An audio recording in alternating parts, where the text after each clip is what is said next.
ፕሬዚደንት ቭላዲሚር ፑቲንና የሰሜን ኮሪያው ሚሳኤል አፍቃሪው መሪ ኪም ጆንግ ኡን ዛሬም የምዕራብ ዓለም ራስ ምታት ሆነው ቀጥለዋል። የሁለቱ ሀገራት የዘመናት ባላንጣ የሆነችው ሀገር አሜሪካ ወዲህ ዩክሬንን በመደገፍ ከሞስኮ ጋር ስትዋጋ፣ አሁን ደግሞ በመካከለኛው ምስራቅ ከኢራን ጋር የከፈተችው ጦርነት ፑቲንና ኪምን አስቆጥቷል።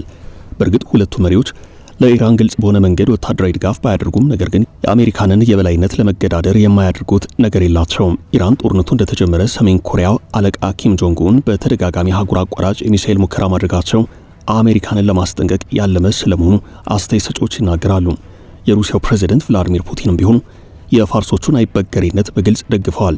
አሁን ደግሞ የመከላከያ ሚኒስትራቸውን ወደ ምስጢራዊቷ ሀገር ሰሜን ኮሪያ መላካቸው ብዙዎችን እያነጋገረ ነው። ለመሆኑ የኪምና የፑቲን ጥምረት ከኢራንና ከዩክሬን ጦርነት ጀርባ ምን አንድምታ አለ የሚለውን እንመለከታለን።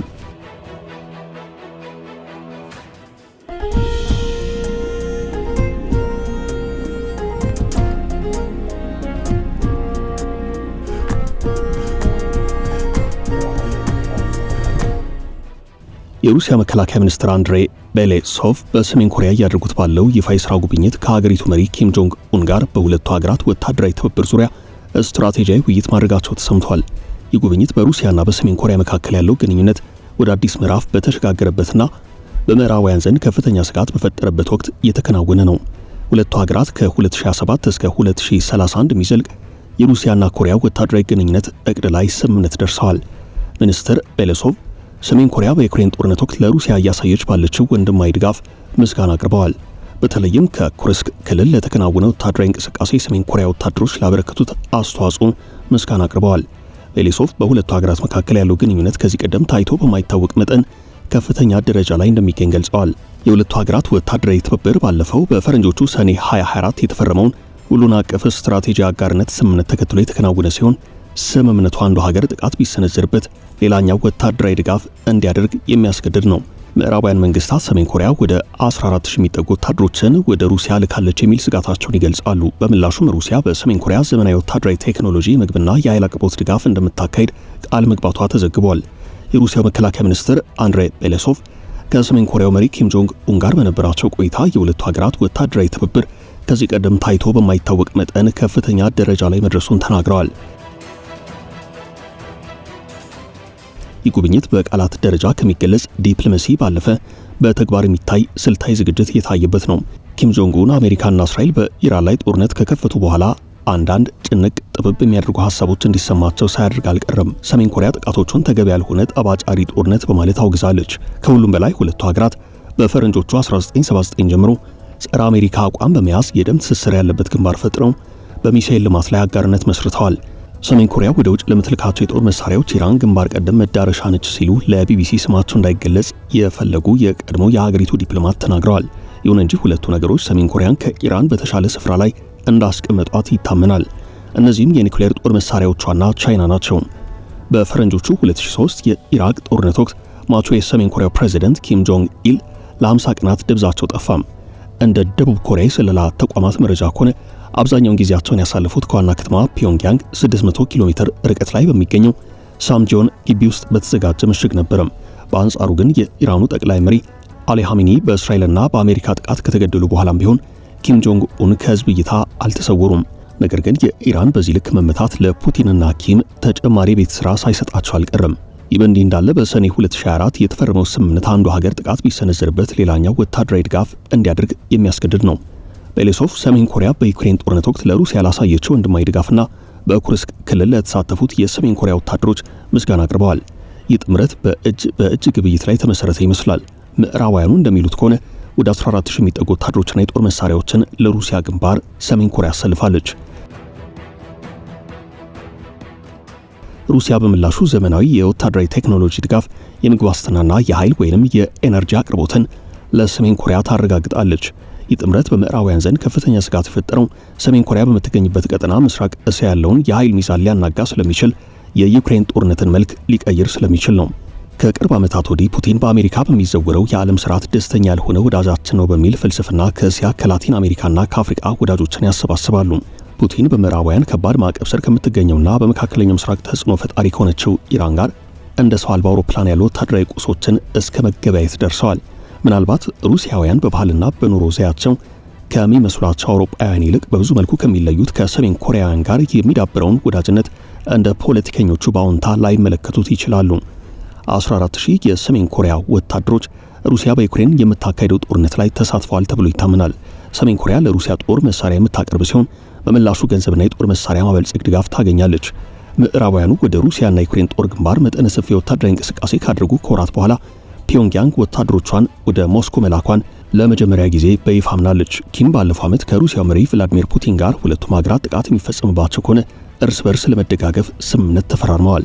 ሰሜን ኮሪያ ከወታደሮቿ በተጨማሪ በጦርነት ከፍተኛ ጉዳት የደረሰባትን ኩርስክ ግዛት መልሶ ለመገንባት በሺዎች የሚቆጠሩ ሰራተኞችን ለመላክ ቃል መግባቷን የሞስኮ የጸጥታ ኃላፊ ተናግረው ነበርም። በኪምና ፑቲን መካከል ያለው የሁለትዮሽ ግንኙነት መጠናከርን ተከትሎ የሰሜን ኮሪያ ወታደሮች ከሩሲያ ጎን ለመሰለፍ መሰማራታቸውን የሚገልጹ ዘገባዎች ከ2 ዓመታት በፊት ነበር ብቅ ማለት የጀመሩት። ይህም የሩሲያው መሪ ቭላዲሚር ፑቲንና ኪም ጆንግ ኡን ሁለቱም ሀገራት ጥቃት ከተሰነዘረባቸው እርስ በርስ ለመደጋገፍ የተስማሙበትን መፈራረማቸውን ተከትሎ የመጣ ነው። ስቶርም ኮርፕስ ከተባለ ከፍተኛ ክፍል እንደተውጣጣ የተነገረለት የሰሜን ኮሪያ ጦር ለዘመናዊ ጦርነት ዝግጁ እንዳልሆነ ወታደራዊ ባለሙያዎች ይናገራሉ። የዩክሬን ከፍተኛ ወታደራዊ አዛዥ ጄኔራል አሌክሳንደር ሴርሲክ የሰሜን ኮሪያ ወታደሮች ግንባር ላይ ላሉ የዩክሬን ተዋጊዎች ከፍተኛ ችግር እየፈጠሩ ነው ብለዋል። እነርሱ ብዙ ናቸው፣ ከ11000 እስከ 12000 ከፍተኛ ተነሳሽነት ያላቸውና ጥሩ ዝግጁነት ያላቸው ወታደሮች እያጠቁ ነው፣ በሶቪየት ስልቶች ላይ ተመስርተው ይንቀሳቀሳሉ ብለዋል። በሌላ በኩል በጦርነቱ ምክንያት ሩሲያ ከምዕራባውያን ጋር ያላት የምጣኔ ሀብትና የዲፕሎማሲ ግንኙነት ሻክሯል። ሩሲያና ሰሜን ኮሪያ እንዲቀራረቡ ምክንያትም ሆኗል። የሩሲያ ወታደሮች ከመገደላቸው በውጊያ ከመወጠራቸውና ከሀገር በመሸሻቸው የተነሳ ሞስኮ ወደ ሰሜን ኮሪያ ወታደሮች ፊቷን ማዞሯን የሰሜን ኮሪያ የደህንነት ባለሙያዎች ተናግረዋል።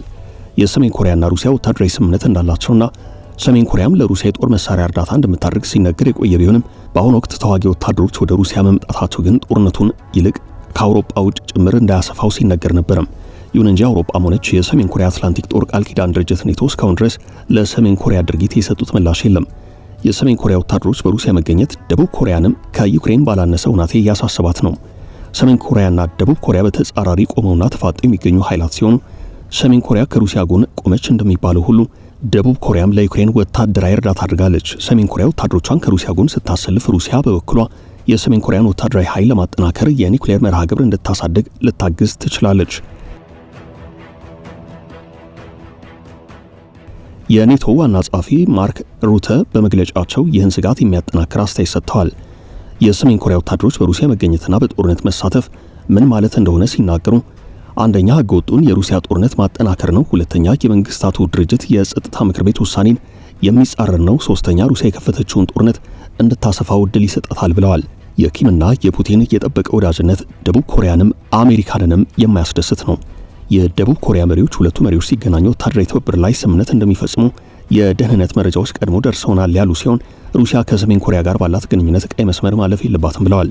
የደቡብ ኮሪያ የብሔራዊ ደህንነት አማካሪ ቻንግ ሆጂን ሩሲያ በዩክሬን እያካሄደች ባለችው ጦርነት ወዳጅነቷን ከሰሜን ኮሪያ ወይም ከደቡብ ኮሪያ ጋር ማስቀጠል እንዳለባት ማወቅ ይኖርባታል ብለዋል።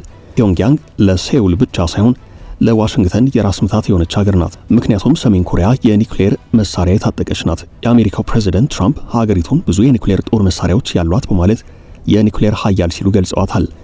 የስቶክሆልም ዓለም አቀፍ የሰላም ምርምር ተቋም በ2025 ያወጣው ሪፖርት ሰሜን ኮሪያ ወደ 50 የሚጠጉ የኒውክሌር ጦር መሳሪያ አረሮችና 40 ተጨማሪ ለምርት የሚያስችሉ ንጥረ ነገሮች አሏት ብሏል። በሐምሌ 2024 ሰሜን ኮሪያ አጭር ርቀት የሚምዘገዘግና ጥቅም ላይ የሚውል ታክቲካዊ ኒውክሌር ጦር መሳሪያ ለማምረት በመጨረሻው ደረጃ ላይ እንደምትገኝ ደቡብ ኮሪያ አስጠንቅቃ ነበረም።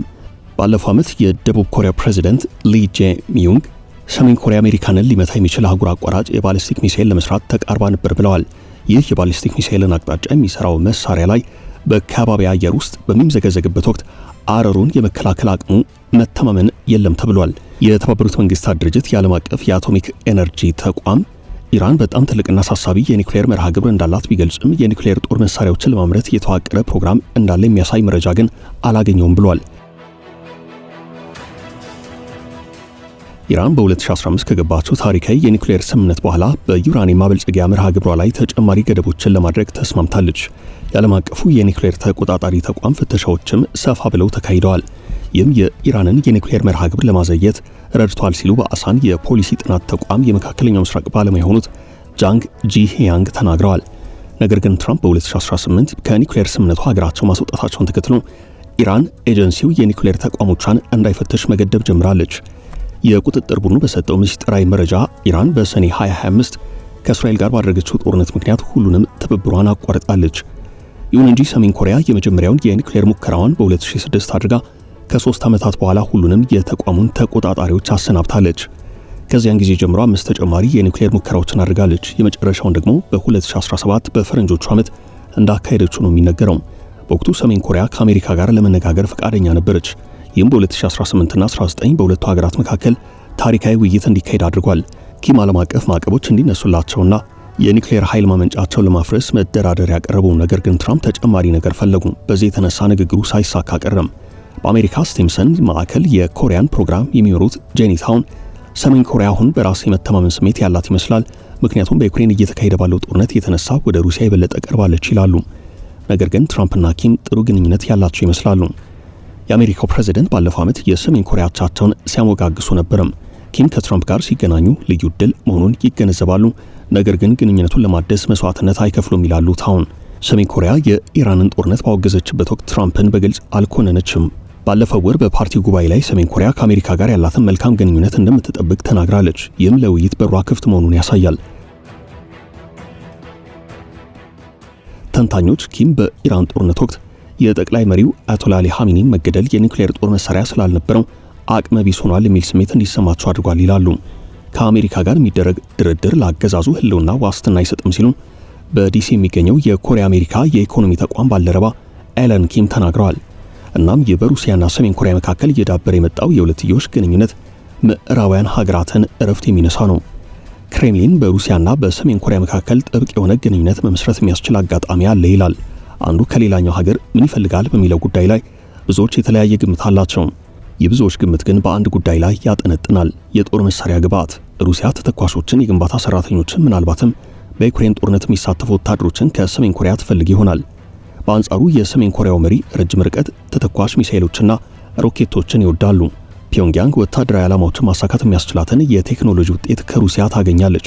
ስለዚህ አሜሪካንን መምታት የሚችሉ የረጅም ርቀት ተምዘግዛጊ ሚሳኤሎች ግብዓቶችን ከሩሲያ በቀላሉ የምታገኝበት እድል እንዳለ ይነገራል። በቅርቡ ብሉምበርግ የደቡብ ኮሪያውን የመከላከያ ሚኒስትር ጠቅሶ ባወጣው ዘገባ ሰሜን ኮሪያ በርከት ያሉ ተተኳሾችን ወደ ሩሲያ ልካለች። ሞስኮ በምዕራባውያን ስለተጣለባት ማዕቀብ ቁብ የማትሰጥ እንዲሁም ለምዕራባውያን ጭፍን ጥላቻ ያላትን ሀገር ወዳጅ ማድረግ አዋጪ ነው። ጋዜጠኛ ቤን ሁለቱ ሀገራት በዓለም በምዕራባውያን በርካታ ማዕቀብ የተጣለባቸው ሀገራት መሆናቸውን መዘንጋት የለብንም ይላል። ከወራት በፊት የተባበሩት መንግስታት ድርጅት የጸጥታው ምክር ቤት በሰሜን ኮሪያ ላይ ሊያስተላልፍ የነበረውን የማዕቀብ የውሳኔ ሀሳብ ሩሲያ ድምፅን በድምፅ የመሻር መብቷን ተጠቅማ ውድቅ አድርገዋለች። ይህም ሞስኮ ለፒዮንግያንግ ያላትን ወዳጅነት በአደባባይ የገለጠችበት ነው። ወዳጅነቱ በሁለቱ ሀገራት ብቻም ሳይሆን በመሪዎች መካከል እንዳለ በግልጽ ይታያል። ፑቲን የመንግስታቱ ድርጅት ማዕቀብን በመተላለፍ ለሰሜን ኮሪያው መሪ ኪም ጆንግ ኡን ሩሲያ ሰራሽ ቅንጡ ሊመዚን በስጦታ መልክ አበርክተዋል። ፑቲን ወደ ሰሜን ኮሪያም ተጉዘው የሥራ ጉብኝት አድርገዋል። ለምዕራባውያን ግልጽ መልእክት አስተላልፈዋል። እናም ውሾች ይጮሃሉ፣ ግመሎቹ ጉዟቸውን ይቀጥላሉ በሚለው አገርኛ ብሂል የሚታወቁት ፑቲንና ኪም ዛሬም ምዕራባውያንን እያስጨነቁ አጋርነታቸውን በአለት ላይ መመስረታቸውን ቀጥለዋል።